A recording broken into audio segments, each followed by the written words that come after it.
Hello everyone, কেমন আছো সবাই? আশা করছি তোমরা অনেক অনেক ভালো আছো, সুস্থ আছো। আমি পূজা আবার একটা নতুন ব্লগ নিয়ে চলে এলাম। চলো, কেউ ভিডিওটা স্কিপ করো না, বাট কন্টিনিউ ভিডিওটা দেখো। তো এখন আমি যাব দিদিদের বাড়িতে। তো দিদিদের বাড়ি অবশ্য একটা কাজ ছিল, আর আজকে রান্নাঘরের তেমন ঝামেলাও নেই। কেন বলো তো, বাড়িতে একা আছি, রান্না একা একা করে রান্না বান্না করে খাওয়ার ইচ্ছাটাই থাকে না। সবাই প্রত্যেকেরই এটাই লাগে, জানি না কার কেমন লাগে, আমার এটাই লাগে যে বাড়িতে যখন একা থাকি তখন একা একা খেতে, একা একা রান্না করে ভালো করে খেতে আমার ইচ্ছা করে না, ঠিক আছে। যে বাট ভালো লাগছিল না, তাই রান্নাও করবো না, ভিজে ভাত আছে একটু, তাই ভাবলাম একটু ভিজে ভাত খেয়ে নেবো, ঠিক আছে। তার জন্য আর রান্না বান্নার কোনো ঝামেলাই নেই। তো চলো এখন যাব সব দিকে। আর আজকের রোদ্দুরের পরিমাণটা প্রচণ্ড পড়েছে, প্রচণ্ড রোদ্দুরের পরিমাণ পড়েছে। তো বাইরে বের হবো কীভাবে মানে ভাবছি। কদিন পর তো আবার বেরোতেই হবে, কারণ মাঠে যেতে হবে। চলো এখন যাই দিদিদের বাড়িতে। দিদি কি করছে দিদি তো জানে না আমি যাবো, তো চলো দিদি কি করছে দেখা যাক। চলো, রাস্তার মধ্যে বেরিয়ে পড়েছি, আর রোদ্দুরের চাপটা প্রচণ্ড খুব, তাই এই ছামার মধ্যে হেঁটে হেঁটে যাচ্ছি। তো চলো দিদিদের বাড়ি গিয়ে কথা হচ্ছে।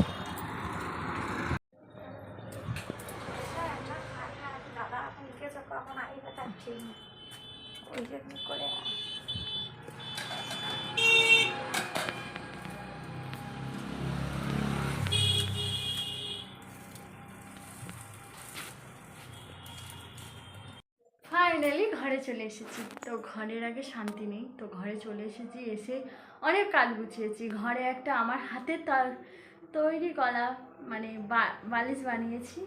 তো জাস্ট মানে দারুণ বালিশটা, তুলোর বালিশ, একদম গাছের তুলো, ছাড়ানো তুলোর বালিশ, জাস্ট যা নরম বাস্ট হয় না, বাট তোমাদেরকে বলে বোঝাতে পারবো না।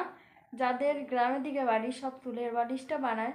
তো আমি নিয়ে এসেছিলাম তুলোটা আমার একটা দিদার বাড়ি থেকে। তো এক বস্তা তুলো হয়েছে, তার মধ্যে থেকে একটা তুলো। তো এখন মানে ভীষণ ঘুম পাচ্ছে, কেন বলো তো, ঠান্ডা ঠান্ডা ওয়েদার নেই, তাও আমাদের ঘরটা ঠান্ডা। তো এখন ঘরটা ঠান্ডা, কিন্তু রাতের দিকে গরম হয়।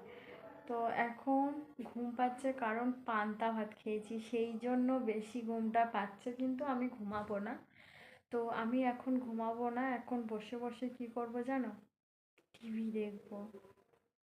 তো চলো একটু টিভিটা দেখে নিয়ে তারপর তোমাদের সাথে টিভি দেখবো না ঘুমাবো, সেটাই ভাবছি। বেশি তোমার দাদাভাই থাকলে না, উফ, আমাকে যা জ্বালায়। কিন্তু বাড়িতে থাকে না যখন, তখন ভীষণ বোর লাগে।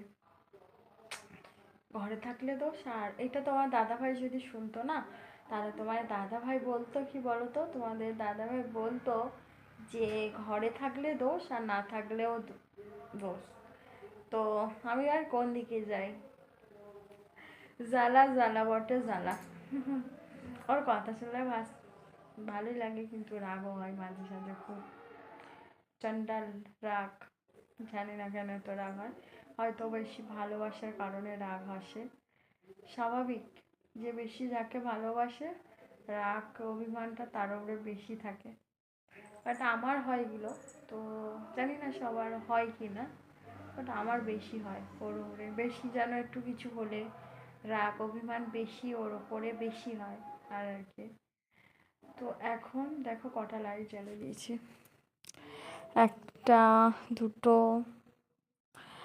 আর দুটোই, আর আদার্স দুটোই ছিল, দুটোই জ্বালিয়ে দিয়েছি। ওই ঘরে চালিয়ে দিয়েছি, কথা বলছি হাই উঠছে, কথাটা আমি বলবো কিভাবে, তাই না? এটা ভালো না, এত ঘুম ভালো না। এটা তোমার দাদা ভাইয়ের কথা, আমার না। এত ঘুম ভালো না, এত ঘুমাবে না, ঘুমালে ওর রাগ।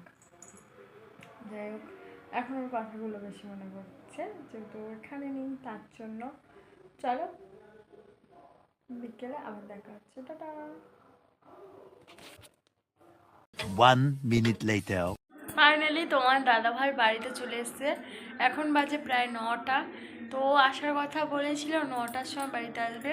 এখন বাজে কটা, 8টা, কারেক্ট 8টা 1। ও আসার কথা ছিল 9টায়। তো তো আজ ফার্স্ট চলে এসছে বাবু। তো এসেই এসেই কি কি শুরু করে দিয়েছে বলো, আজকে ডালনা।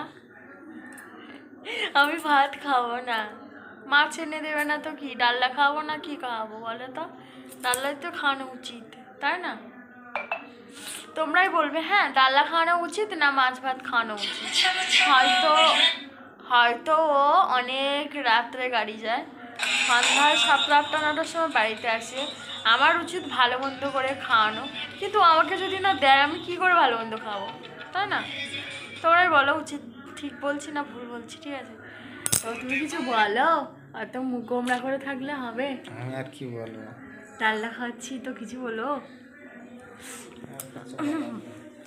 আর আজকে এই বালিশটা বানিয়েছি, তুলোর বালিশ, একদম তুলতুলে।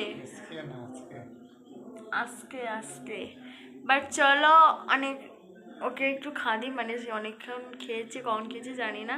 চলো খাবার বাড়বো। তো আজকে তো মানে ফুলকপি আলু ডালনা করেছি, বেগুন এই কুমড়ো ভেজেছি, জাস্ট এই রান্না আমার। তো বিকেলেই রান্না সেরে নিয়েছিলাম।